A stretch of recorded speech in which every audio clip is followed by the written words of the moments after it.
dipersembahkan oleh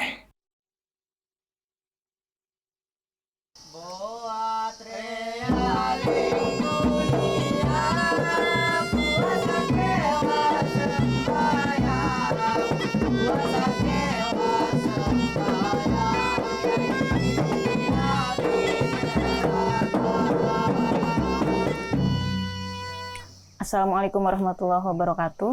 Waalaikumsalam.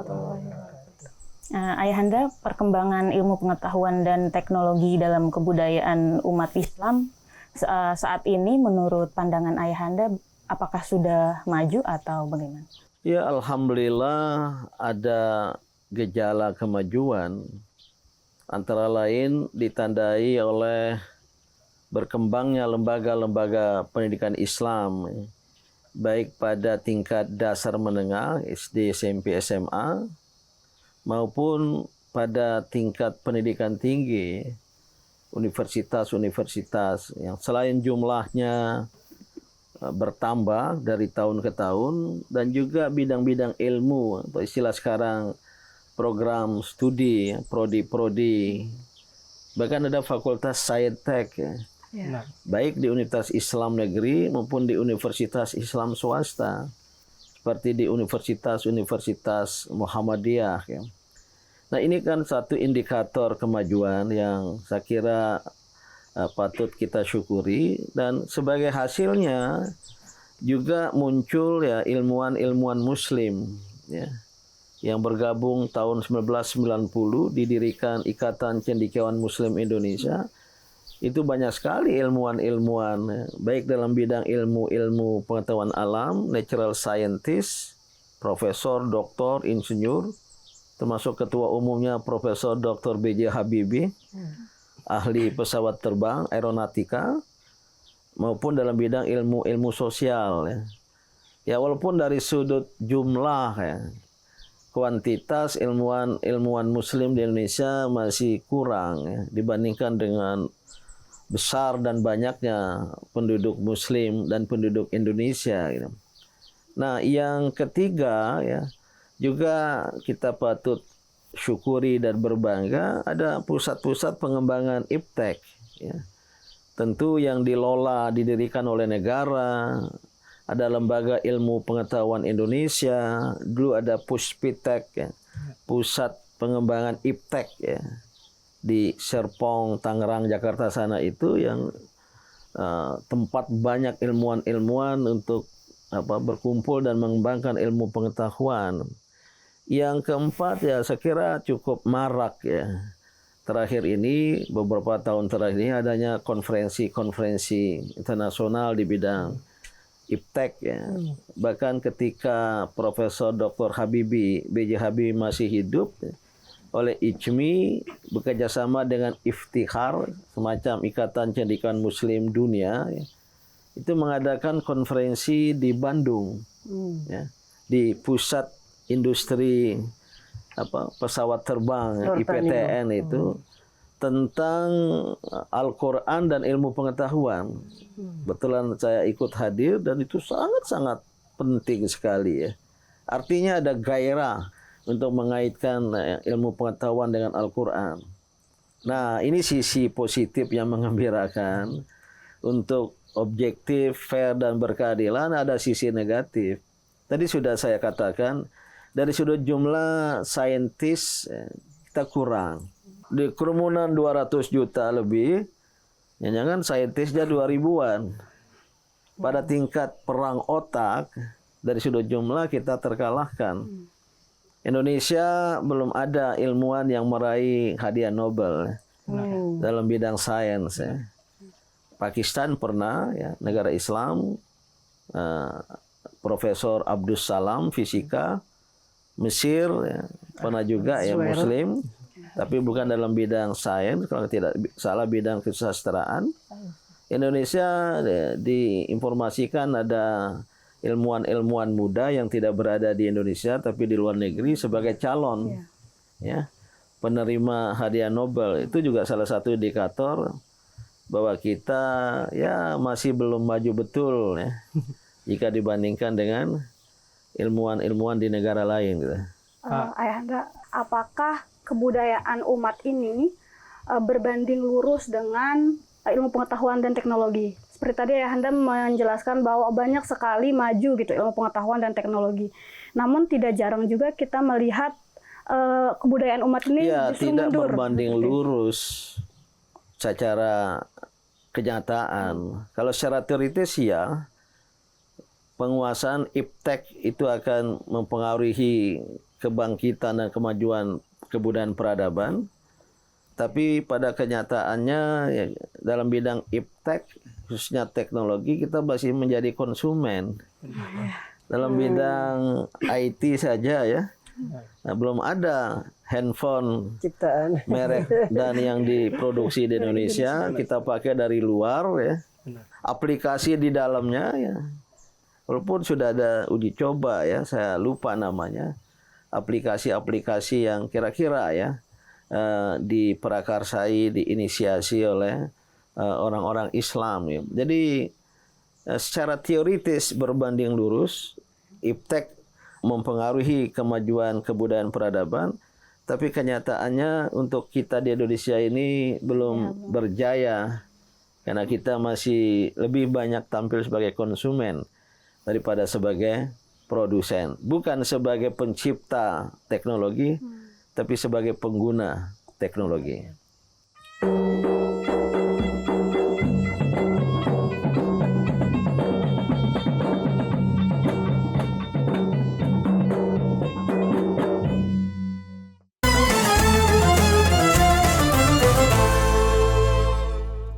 Dipersembahkan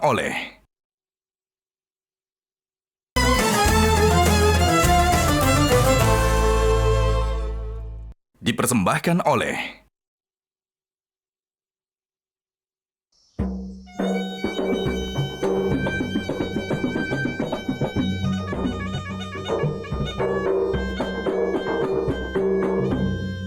Ayahanda, kelihatannya ini dari anggota Orbit ada yang mau bertanya itu. Sepertinya Mbak Isdahlia. Oh, Mbak Isdahlia lagi. Apa pertanyaannya? BD, maaf aku boleh nanya. Boleh. Seberapa menentukannya iptek bagi kemajuan umat Islam BD? Ya, ini pertanyaan yang sudah sering juga kita bincangkan. Ya. Seberapa jauh, seberapa besar iptek mempengaruhi kebudayaan, mempengaruhi peradaban. Kita sudah sering ya katakan bahwa iptek itu dalam lintasan sejarah dan juga secara teologis dalam ungkapan yang saya sering sebut, barang siapa yang ingin menguasai dunia maka kuasailah iptek ya. Berarti ini menjadi faktor penentu kemajuan iptek, ilmu pengetahuan teknologi.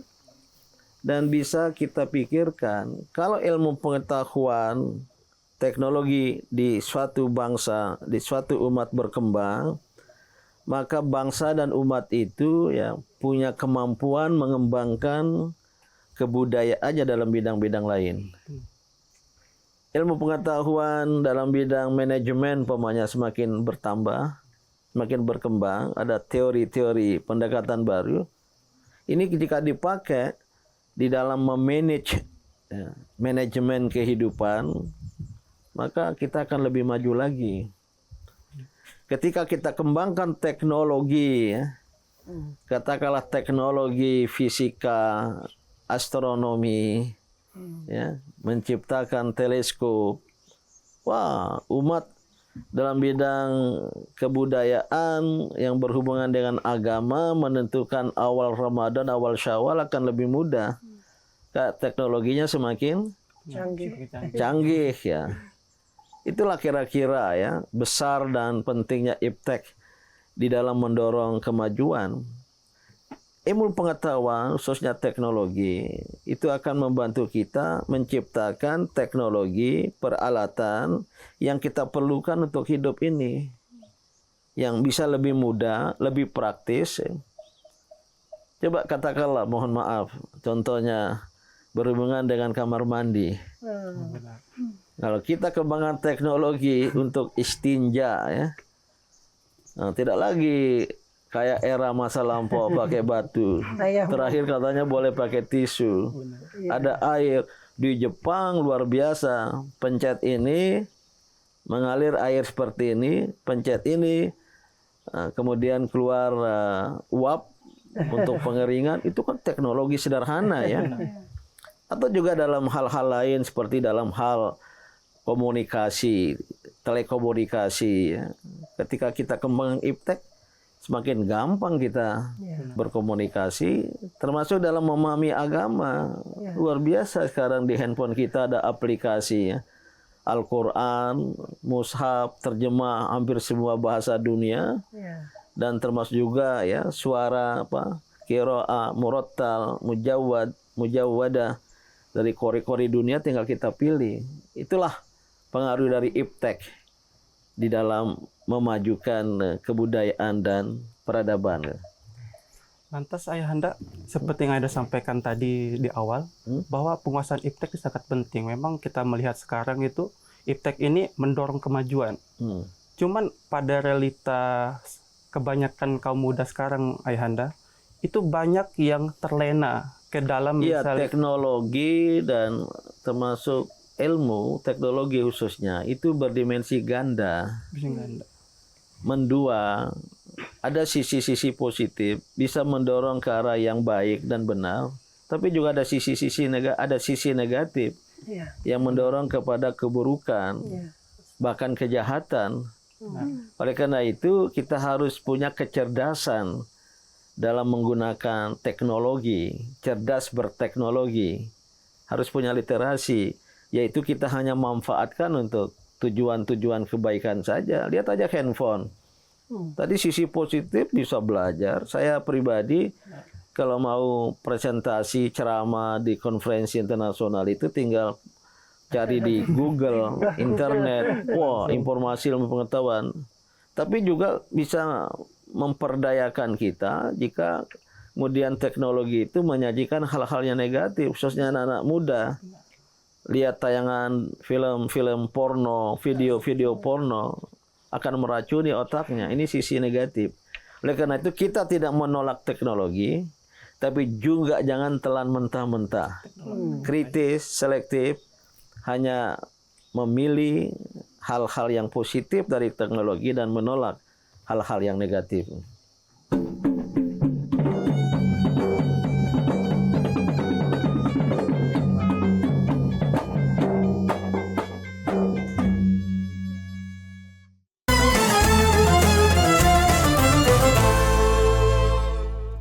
Dipersembahkan oleh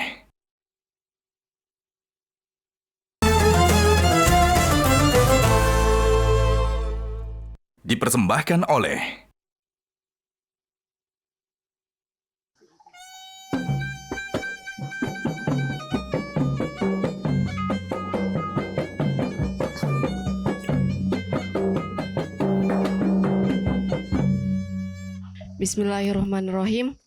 Ismi Sintia Nuryaman, ana min fasli tsani asyar. Law samahtum ya abati. Binisbati hadzal mawdu' muhimun jiddan. Idzan wardu su'al. Kaifa ta'thiru ulumul teknologiyah ala tagniyil muslimin wa taqarrubihim fi Indonesia? Syukron. Oke, syukran jazilan ala hada soal. Terima kasih Ananda.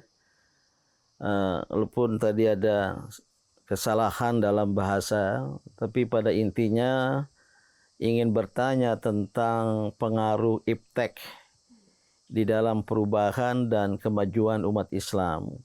Sesungguhnya sudah banyak kita bicarakan tadi bahwa iptek ini sebagai faktor penentu dari perubahan dan kemajuan sangat-sangat berperan besar ya.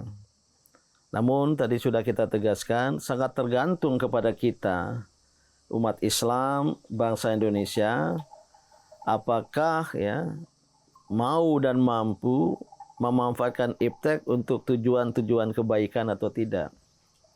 Jangan sampai iptek yang juga ada sisi negatifnya itu membawa dampak yang buruk pada kehidupan umat baik untuk generasi muda maupun untuk generasi tua. Gitu. Nah, bagaimana ke depan agar iptek ini betul-betul bermanfaat bagi kemajuan kebudayaan umat, peradaban umat, khususnya di Indonesia dan bila perlu di dunia. Ini perlu ada upaya ya kreatif dan inovatif untuk menemukan dan mengembangkan teknologi-teknologi baru. Ya. Yang itu adalah tantangan bagi seluruh umat manusia di dunia. Sebagai contoh, Indonesia yang kaya raya dengan barang tambang, sumber daya alam seperti minyak. Dan dulu Indonesia adalah pengekspor minyak sehingga masuk dalam organisasi OPEC, organisasi produsen minyak dunia. Walaupun sekarang tidak lagi, sudah menjadi negara net importer, pengimpor walaupun tidak besar ya. Karena ya minyak yang bisa diproduksi di Indonesia tidak bisa banyak lagi. Tapi ke depan energi fosil seperti minyak ini ya, yang ikut berdampak pada penciptaan lingkungan hidup terhadap pemanasan global, global warming, climate change and global warming, perubahan iklim dan pemanasan global, maka sekarang dunia ya dalam Conference of Parties ya, oleh PBB ya, COP ya, COP yang terakhir ke-28 kali ya, supaya dikembangkan energi terbarukan ya, yaitu renewable energy. Jadi bukan lagi energi minyak fosil. Nah, ini menantang kita untuk menciptakan teknologi dalam rangka mengembangkan energi terbarukan. Tadi sudah saya singgung sebelumnya, karena kita dan ibadat umat Islam terkait waktu, maka awal puasa, awal Syawal perlu melihat atau menentukan hilal, ini perlu ada teknologi yang baru, tidak cukup dengan teleskop. Dan teleskop yang ada pun dari luar itu. Bukan diciptakan oleh umat Islam, oleh dunia Islam. Pernah ada yang mengusulkan, ini saintis Indonesia, Direktur Puspitek Serpong dulu, Profesor Farid Ruskanda almarhum, Pak Din, tolong dibicarakan dan disetujui, kita menerapkan pendekatan moon bunching, istilah beliau itu. Jadi ketika hilal, pada waktu yang kita kalkulasi telah terjadi konjungsi, ijtima, ya, nanti pada waktu matahari terbenam, kita kirim dengan gelombang, kata beliau. Setelah dari gelombang itu ditarik, muncul di screen. Ternyata hilal di atas ufuk, hilal di bawah ufuk. Nah, ini kan teknologi.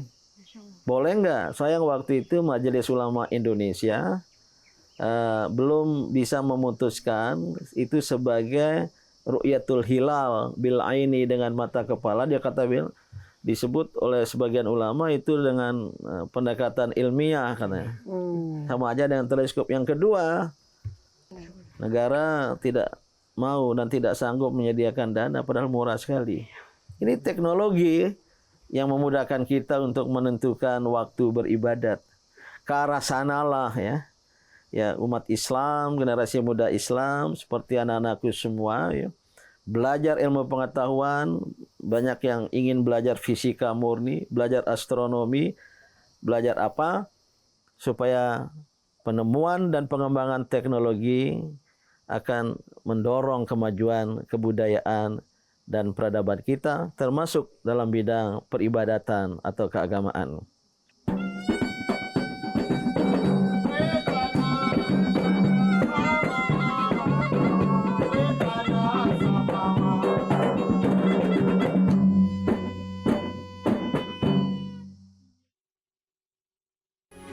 Metro TV.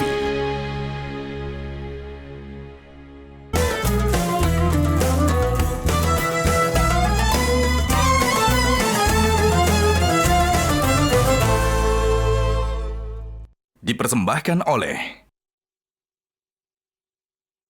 Jelajahi cara baru mendapatkan informasi. Download Metro TV Extend sekarang.